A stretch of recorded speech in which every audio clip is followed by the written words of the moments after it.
Alright, good morning po. Wow, ang dami natin ngayon. Alright, so we continue on sa series natin for this month of June. Ang title nating series ay Sold Out. Sold Out meaning, alright, we're talking about worldliness. And worldliness can really sap yung spiritual life natin. And that's why it's really important, it's really timely that we talk about this thing, about worldliness. And yung first week, Pastor Bong taught us about, ano ba talaga yung worldliness? And it's not about external things. Worldliness is an inside job. Worldliness, kailangan mong tumingin sa sarili mo. Kailangan tumingin ka sa puso mo to say na worldly ka.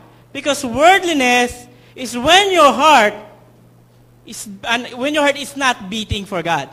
Yan, naalala niyo yung tinuro sa atin ng Panginoon? When your heart is not beating for God, saan nagbibit? Sa mundo. Then you're worldly. The sin of worldliness ay pumasok na sa puso mo. And then last week, PG talked about, okay, ano yung cause? And that when you stop listening, you would start falling. Kapag sinarado mo ang tenga mo, sinarado mo ang puso mo sa Panginoon, sa salita niya, you would start to fall.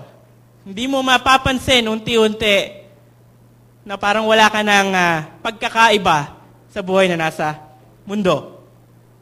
So ngayon, we will continue this series, and again, today we will talk about, alright, alam na natin yon, we should not be worldly. But how? Alright? Sino dito naniniwala na dapat tayong mamuhay ng hindi ayon sa mundo, hindi makamundo, taas ang kamay? Amen. Clear na sa atin yon, but the question is, how? So pag-aaralan natin sa umaga na ito. Shinen, alright? Kilala niyo ba kung sino yan? Nasaan yan? May nasa bandang likod yan eh. Alright, yan po ang aking panganay na anak. Alright, si Nathan. At ang kanyang malaking shades, mas malaki pa sa kanya. Hindi naman, de. So, bakit ko binigay ito, ay pinakita itong picture na to? Alright, dahil dun sa kanyang suot na shades or sunglass. Bakit ba tayo nagsusuot ng shades or sunglass? Una-una, para pa-cutein pa ang cute ng mga bata. Kagaya nito. Alright, at pagkatuwa ang picturean, well, that's one use of it. And of course, may functional use din naman talaga siya. Kapag, lalo na pag summer, di ba? Kapag tanghaling tapat, naranasan niya ng maglakad na sa tanghaling tapat, masakit sa mata. So, anong ginagawa natin? So tayo ng shades or sunglass. Okay? Pero, nagtataka ako dahil marami ring mga, lalo na kabataan, nagsa-sunglass or nagsa-shades sa gabi. Di ko alam kung anong rason nila doon, pero alam ko. They usually, di ba, pang forma. Tama? Di ba? Guwapings. Di ba? Akala nyo si wala.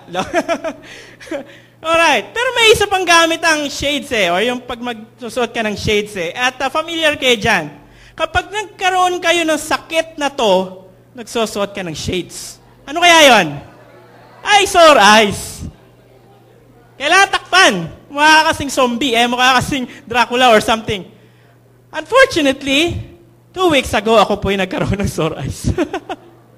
Alright? So, akala ko na-irritate lang yung mata ko, nakamot ko lang. Pumasok pa ako ng opisina kinabukasan. Kasi sabi ko, hindi naman sore eyes yan.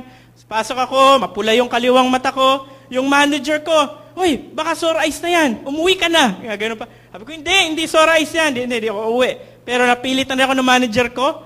Umuwi ka na. Nung last siya, umuwi ka na. Baka pag nahawa pa kaming lahat, ikaw sisisihin ko. So umuwi ako, then along the way, ako yung nagpa-check up para to confirm talaga, sore eyes ba to o kung ano lang. And true enough, sore eyes po talaga. At sabi pa nga nung nag-check na doctor sa akin, sore eyes nga. Ito yung nakakahawa. So, okay. Na, alam ko na. Alright? Tapos, ewan ko kung anong meron dito sa doktor na to. Sabi mo, huwag ka mag-alala. Nasa uso ka naman. Parang hindi siya nakatulong no? Pero yun nga, so umuwi ako. So, on my way back home, so naisip ko, naku, patay. Lagot, kasi paano yung dalawa kong anak? Paano yung asawa ko? Paano yung pamilya ko? Baka mahawa sila. Diba? Sore eyes, napaka-contagious yan. Kung di ka talaga mag-iingat, hindi mo malalaman, meron na ring sore eyes yung nasa bahay mo, or kasama mo sa bahay. So that's my concern. No? Kaya nga naging paranoid ako, ang naging kakambal ko ay alcohol. Talaga namang lagi ako nag-alcohol para hindi ko sila mahawa.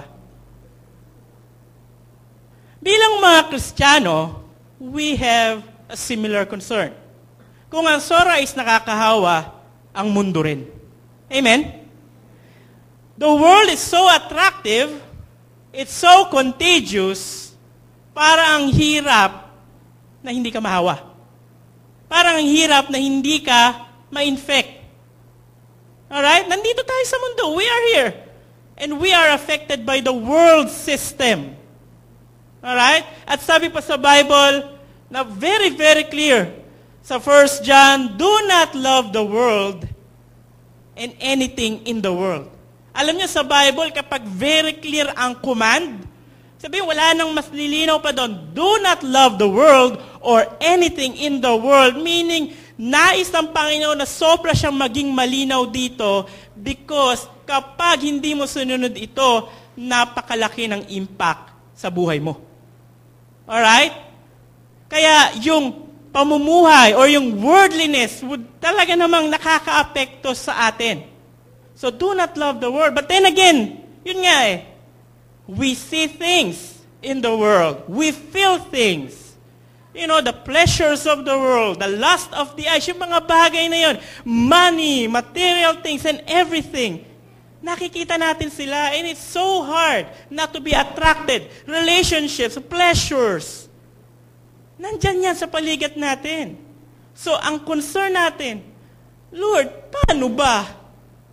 Lord, how can I live in this world without being worldly?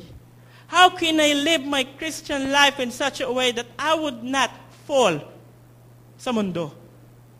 That's what we would study today. You see, if you would love the world, this would happen to you. Ito yung mangyayari. Nakita niyo ba itsura niyan? Lalamunin talaga kayo ng mundo. You would fall. That's for sure. Maring umaatin ka pa rin ng church, nandyan ka pa rin sa upuan, and yet, deep inside you, you are worldly. Again, it's not about external things. It's about your heart, what's inside you. So, the question is, how? And this is God's message for us this morning. How to overcome worldliness? You need to live out who you are in Christ. Who you are in Christ. You don't need to look sa panlabas to overcome worldliness. You need to look sa sarili mo to overcome worldliness. Live out who you are in Christ. So, are you ready? So, Colossians 3:1-17, we would discuss, didiskubrihin natin ano yung living out who we are in Christ. So, ready na po ba tayong makinig sa salita ng Panginoon? Let's pray. Heavenly Father, we thank you for this morning. It's not an accident that we are here, Lord God. Ikaw po ang nagdala sa amin ngayon dahil meron kang mensahe sa amin. Lord God, I just pray, we pray that you would open our minds and our hearts to your message. At hindi lang po yun parang wala lang, Panginoon, but it would really, really dwell in our hearts, Lord God. That's our prayer, Panginoon. Speak to us this morning. In Jesus' name, amen and amen. So live out who you are in Christ. So Colossians 3:1-17, that's our text for today. So verse 1, since then, sabi niya, you have been raised with Christ. So chapter 3, si Paul ang nagsulat nito sa mga Kristiyano, sa Colossae, mga Colossians. Paul is reminding the Colossians, you have been raised with Christ. That's who you are. Kayo ay binuhay na kasama ni Kristo. Kayo ngayon ay born again. Hindi relihiyon, kundi God has renewed you. You have a new identity. This is who you are in Christ. Alright? So, nire-remind yan ni Paul sa mga Colossians, and God is reminding all of us too, that we are a new creation. Amen? We are raised with Christ. Kasi ang issue dito, kaya si Paul sinulat itong Colossians, may mga false teachers and prophets na nagsasabi, ay, hindi lang si Jesus ang kailangan nyo. Kailangan nyo rin magpa-circumcise, or kailangan nyo rin abstain certain kinds of food, or do these things, etc., etc. Paul is saying, no. Christ is all you need. Not these things, not these worldly standards on how to live. It is Christ. So Paul is saying, you have been raised with Christ. That's who you are right now. So what? Set your hearts on things above, where Christ is seated, where Christ is seated at the right hand of God. I want to focus on sa set your hearts. Sino dito nakakaalam ng plant na sunflower? Alright, okay. Saan ba marami yan? Sa Baguio ba? Saan ba marami yan? Alright. Meron akong nosebleed word na sasabihin, sa pagpasensya niyo na ako. Yung sunflower daw ay tinatawag na heliocentric plant. Oh, sabihin nyo nga, heliocentric. Ano yun? Parang parang nosebleed. Basically, ang heliocentric plant, ito yung mga klase ng mga plants na sumusunod kung nasaan yung araw. Alright? Pag napapansin niyo yung sunflower, yung araw, di ba? Okay, angat yan. So yung flower, yung sunflower, nakaturo doon. Toward doon. So habang, siyempre, nag-move yung sun di ba? So ganun din sila, nag-move sila. Nag-move sila until, nag-set yung araw. And then, kinabukasan naman, ganun naman yung gagawin nila. You see, Paul is saying, dapat tayong maging sunflower. Spiritually. Meaning, we need to set our hearts toward God, toward the things above, towards heaven. Hindi yung kung ano yung nasa heaven, cherubim, mga cute na mga angels, something, hindi yun. God is saying, focus, set your hearts on heaven and what it represents. It represents Christ and God and what He wants to do in and through you. Malinaw ba yun? That's what Paul is saying. Okay, dahil bago na kayong lalalang, set your hearts. Sino dito ang naranasan ng mawala ng isang importanteng bagay sa bahay? Sabi, hindi mo makita. Alright? So ako minsan yung wedding ring, minsan hindi ko nalalapag ko sa kung saan, nakakalimutan ko na. Di ba? Yung mga ganun, anong gagawin mo? Ako, ginawa talagang kailangan hanapin ko. Bakit? Lagot ako kay Milen. So that's the same thing. Yung setting your heart is like, saliksikin mo. Seek it. Di ba? Remember? Seek ye first the kingdom of God. That's the same thing. Seek heavenly things. Seek what God wants in and through you. Alright? So, yun yung sinasabi ni Paul dito. So, lahat ng mga pamumuhay natin, how we live, should be based on what God wants in and through you. Okay? And in verse 2, sabi niya, set your minds on things above. Parang inulit na naman niya, not on earthly things. So set your mind. So parang sa unang tingin, parang same lang. Alright? Pero yung una, it's like seeking. No, lahat ng pamumuhay mo dapat based on what God wants. Pero dito, set your mind. It's more like yung attitude mo, yung basehan mo on how you decide and how you live. Sino dito ang nagdi-decide gamit ng kanyang paa? Anong ginagamit natin pag nagdi-decide tayo? It's our minds, yung utak natin. So set your minds on things about, ibig sabihin, whatever it is na dinidecide natin, that is critical, or that would impact how we live in this world, should be based again on what God wants in and through us. Amen ba? So kapag may temptation ng mundo, kapag may offer ang mundo, kapag may pleasures ang mundo, pag may bisyo ang mundo, everything that the world can offer to us, ano yung dapat mong nasa isip? Oops! Sandali. I would not do this. Oops! I would not let this enter my heart. Why? Sandali lang. This is not what God wants for me. And this would hinder me in doing His thing, His mission, yung pinapagawa niya sa akin. Amen? So, ito yung prinsipyo. Again, sinabi niya, live who you are in Christ. Since you are already alive in Christ, since you have been raised with Christ, set your hearts and set your minds on things above. Not on earthly things. Not on temporal things. Not on temporary things. But things that would really have eternal significance for the kingdom of God. And verse 3, for you died. Again, makulit talaga si Pablo. For you died. So kanina raised, ngayon you died. And your life is now hidden with Christ in God. That's who you are, mga kapatid. Yun ang mga Colossians, ganun din kayo. If you are a believer in Christ, then you already died. Your old self, wala na. Your sinful nature, wala na. This is not how you should live. You already died. You don't need. At hindi ka dapat namumuhay ng ayon sa mundo. And last in verse 4, sabi, when Christ, who is your life, napakaganda nitong passage na sabi niya, when Christ, who is your life. So talaga naman pinaalalahanan ni Paul kung sino si Kristo sa kanila. Sino dito ang naranasan ng ma-in love? Yan. Sino dito naranasan ng ma-in love? Wow, ayan. Ay, magpakatotoo kayo, ha? Konti lang yung nakita kong tumaas ng kamay. Mamaya, sabi dito, wag magsinungaling. Lelo ko lang, okay? Di ba? Ano ba yung sinasabi mo, di ba? Ano yung nararamdaman ko, di ba? Hindi ako mabubuhay nang wala ka. Okay. Mamamatay ako pag hindi kita kapiling. Oh! Ayos ah. Di ba? Sabi niya, ikaw ang buhay ko. Di ba? Kapag in love ka, doon lang umiikot ang mundo mo.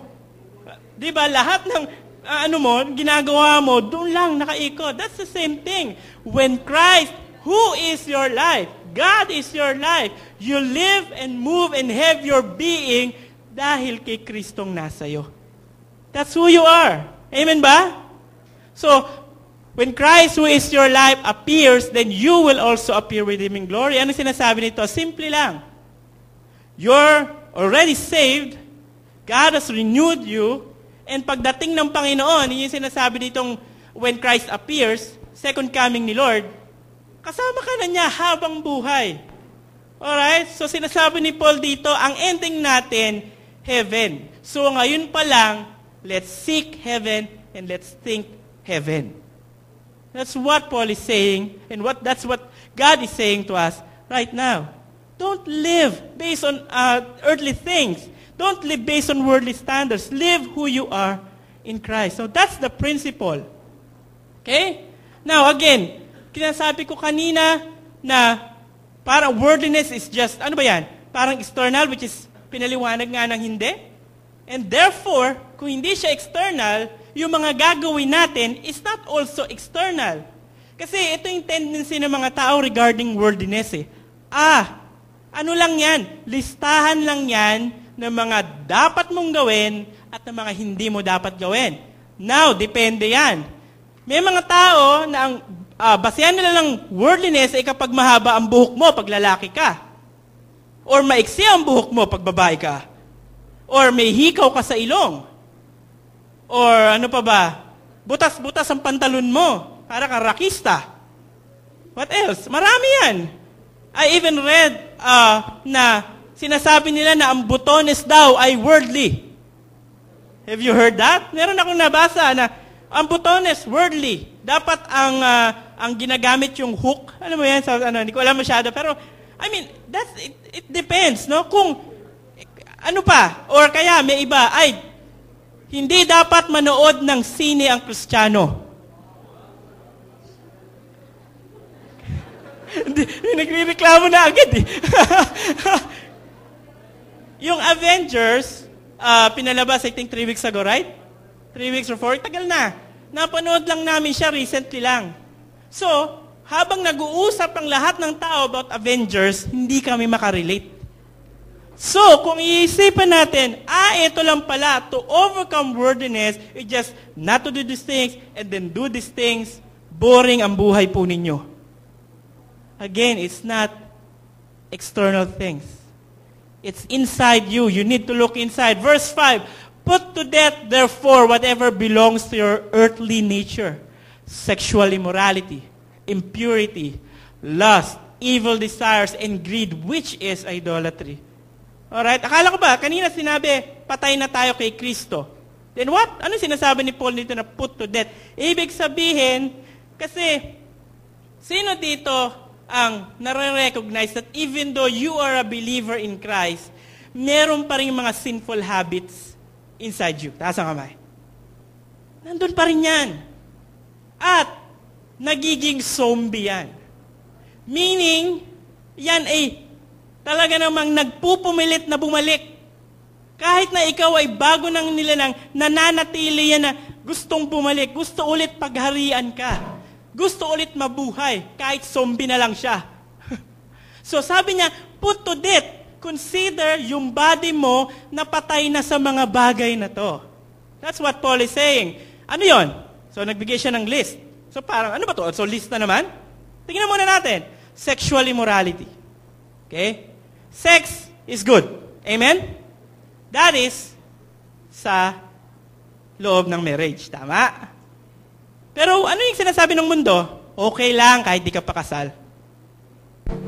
That's the temptation ng okay lang. Hindi na kayo i-judge ng mga tao. Okay lang yan. Tanggap na yan. That's the world. Your sinful nature is attracted to that. Alright? Impurity, yung pagiging hindi malinis. Sa mata ng Panginoon, lust, pornography, yung mga bagay na yan. Evil desires. So, medyo mas, parang general na. And greed, which is idolatry. Hindi sinabi ni Paul na money is good kung ginagamit sa kabutihan. Kailangan nating ng pera, paano tayo uuwi mamaya? Tama. Pero ang sinasabi niya, hindi yung money, but yung greed. It's accumulating mga yaman at mga bagay dito sa mundo na kung tutuusin naman, has no eternal significance. Get away with that. Put to death these things. Put to death.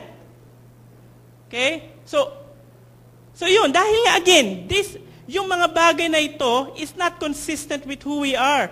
We are united with Christ. We are in Christ. Kapag namumuhay tayo ng mga bagay ito, parang sinasabi natin na hindi natin kabati, hindi tayo in Christ. Amen? So, do natin yung sinasabi ni Paul dito. And then on verse 6, because of this, the wrath of God is coming. Sa mga bagay na sinabi ni Paul. You used to walk in these ways in the life you once lived. So, Paul is telling the Colossians, ganito kayo dati. Huwag na kayong bumalik. Because hindi na kayo yan. Dati kayo yan, pero ngayon hindi na. And verse 8, but now, again, you must also rid yourselves of all such things as this. Meron siyang unang listahan, meron siyang pangalawang listahan. Anger, rage, malice, slander, filthy language from your lips. Alright? So ano pa? Meron pa yan. Do not lie to each other. So yan yun. So again, anger, rage, malice, it's more related sa pananalita natin. It's more related sa how we relate to one another.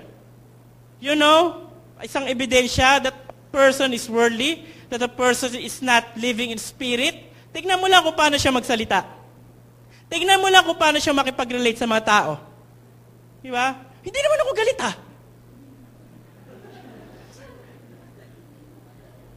Di ba? Or saying things, murahin mo, or sabihin mga nakakapanakit ka ng loob ng ibang tao. What is that? It's not a life ng love. It's not a life that are consistent sa identity mo with God, with Christ. Filthy language from your lips. Mga green jokes. Alright, again, parang listahan. Let's hold on to dun sa question na yun. Since you have, ito sabi, do not lie to each other, the same thing, speech relating to one another. Kasi Itong mga bagay na ito, it's like self-centeredness. Wala akong pakialam, galit ako, magsasalita ako, sasaktan kita, etc., etc. So, the same thing with worldliness. And then, sabi dito, since you have taken off your old self with its practices. It's taken off. Hinubad mo na. Alright? And have put on the new self. May hinubad ka, may sinuot ka, which is the new self, which is being renewed in knowledge in the image of its Creator. Ano sinasabi dito? Get rid of all these things. Get rid of all these things. Not because this is a list. Get rid of all these things not because may nagsabi sa'yo. You get rid of all these things because you know who you are in Christ. You put off that old self and put on the new self which is being renewed by Christ, by God. So this is not a self-effort thing. This is not about, trying hard not to sin, not to be worthy, etc., etc. No. This is Christ in you, the Spirit of God in you, which results to a life that is unworldly. Amen? So, hindi self-effort, mga kapatid. Hindi listahan po. It's a life consistent with who you are in Christ. Kapag hinayaan natin na mamuhay ang Espiritu sa atin at magbunga ng mga bagay na spiritual, mga bagay na consistent sa salita ng Panginoon, sa nais ng Panginoon, then yung worldly things loses its attractiveness. Amen? Then worldly things would not have a strong grip sa buhay mo. Amen? Again, live out who you are in Christ. That's how you can overcome the world. Live out who you are in Christ. Because Christ is in you and His Spirit is in you. And let's continue. Medyo negative yung una niya sinabi. And then, sabi mo na, verse 11, here there is no Gentile or Jew, circumcised or uncircumcised. Wala siyang kinalaman sa ginagawa tuwing summer. It's more like the ceremonial, ng mga Hudyo noon. Barbarian, Scythian, slave, or free. But Christ is all and is in all. Ano sinasabi nitong, but Christ is all and is in all? Ibig sabihin, Christ is all, meaning Christ is the most important na factor sa buhay mo.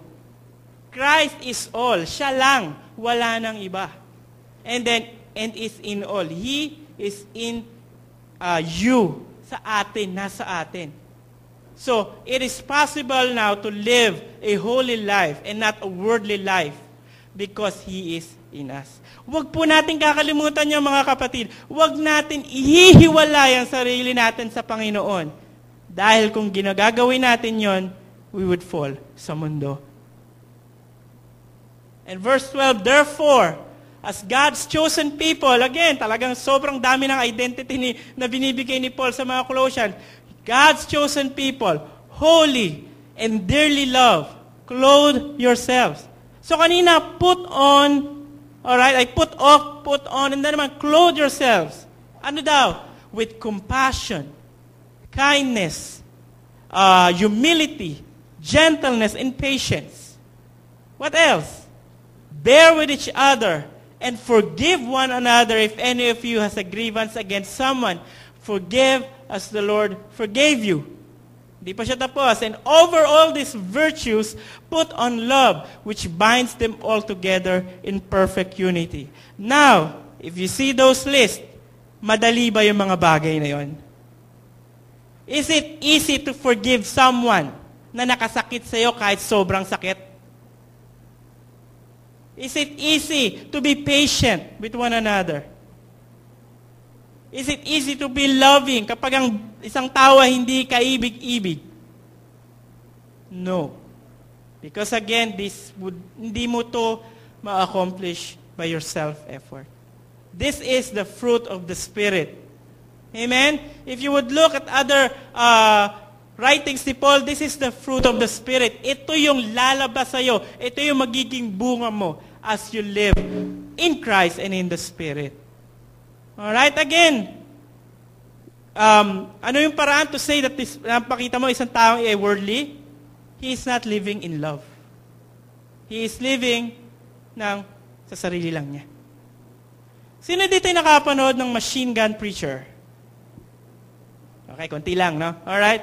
So, Machine Gun Preacher is based on a true story ni Sam Childers. I think yun yung pronunciation niya.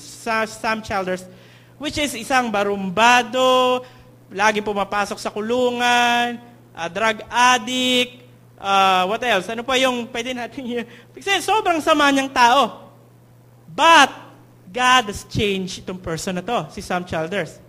And, God, kumbaga, made a way, no? Parang tinawag siya, sige, tignan mo itong mga nangyayari. Ano to, kano ito taga-US? Tignan mo yung nangyayari sa Uganda at sa Sudan. So, parang may narinig siya about yung paghihirap doon ng mga tao. Pumunta siya. And then nakita niya, may civil war doon, and nakita niya kung anong ginagawa doon. That, yung parang army doon, na namumuno doon, ay kinukuha yung mga bata, and then pinapatay yung mga magulang. And then, yung mga bata, kinukuha nila, ginagawa nila sundalo.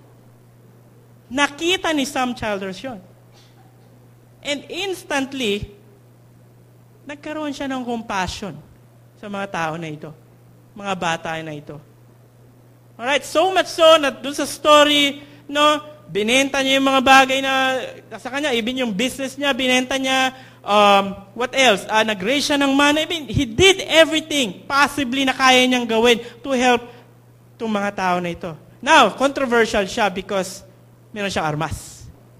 Alright, yun lang yung controversial sa kanya. Meron siyang armas and that kumbaga, ginagamit niya yun para, i-protect yung mga bata. So, medyo pumapatay din siya ng mga LRA na tinatawag, yung army na yun. But what I would like to point out is this. When he saw yung mga bata yun to, nakita niya yung paghihirap ng mga to, he was willing to sold out, ibenta yung worldly things niya. Amen? That's what Paul is saying. Put on love. Kapag nakafocus ka sa ibang tao at hindi sa sarili mo, again, worldliness loses its attractiveness. Worldliness loses its grip. Because hindi ka na sa sarili mo nakatingin. Hindi na sa kung ano yung gusto mo at anong makukuha mo sa mundo. You are now focusing on other people. Again, this is consistent with who we are in Christ. Live out who you are in Christ, mga kapatid. At mamumunga yon ng buhay na hindi makamundo. Then, tatapos na po tayo, verse 15, let the peace of Christ rule in your hearts, since as members of one body you are called to peace, and be thankful. As believers, God has given us His peace. At if the world would tempt us, for example, mga bisyo, mga pleasures, addictive things dito sa mundo, relationships, mga sexual temptations, whatever it is that the world can throw at us. Sinasabi niya, let the peace of Christ rule. Meaning, wag mong tanggapin yung mga bagay nito kasi alam mo it would break yung peace na yon between you and God and between you and other people. Yeah, so let the peace of Christ rule in your heart. Yun yung sinasabi. So again, he is not really setting a list for us. But He is really putting yung prinsipyo na dapat nating sundin. Okay, and let the message of Christ dwell among you richly as you teach and admonish one another with all wisdom, through psalms, hymns, and songs from the Spirit, singing to God with gratitude in your hearts. Again, the importance of the message of Christ or the word of Christ in us. Diba? Sabi ni Pastora Gina, if you close your heart, if you stop listening, you will stop falling. Because napaka-importante ng salita ng Panginoon, napaka-importante ng mensahe ng Panginoon sa bawat isa sa atin. So much so na kapag nag-dwell yan sa puso natin, again, kahit anuman yung maaring pleasures ng mundo, we can stand firm. We can stand firm. And lastly, and whatever you do, whether in word or deed, Do it all in the name of the Lord Jesus, giving thanks to God the Father through Him. So again, kung hindi pa naging malinaw sa inyo lahat, Paul made it so clear here. Whatever you do, whatever you do. Ano kasama sa whatever you do? Konti? Hindi. Lahat. Whatever you do, whether in word or deed, do it all in the name of the Lord Jesus. Do it all in the name of your Lord Jesus, who is in you. Do it all because you know who you are in Christ. Do it all because the Spirit of God is in you. Do it all because you live in the Spirit. Mamumunga yan. Magiging natural na bunga yan. And worldliness loses its attractiveness. So lastly, again, inuulit ko, this is God's message for us today. Live out who you are in Christ. Wag na wag mong kalimutan yon. You have been saved, you have been renewed, and continually being renewed. Wag mong ihiwalay ang sarili mo sa Panginoon. And again, don't stop listening. Don't stop listening. This is the word of the Lord, and it is for you.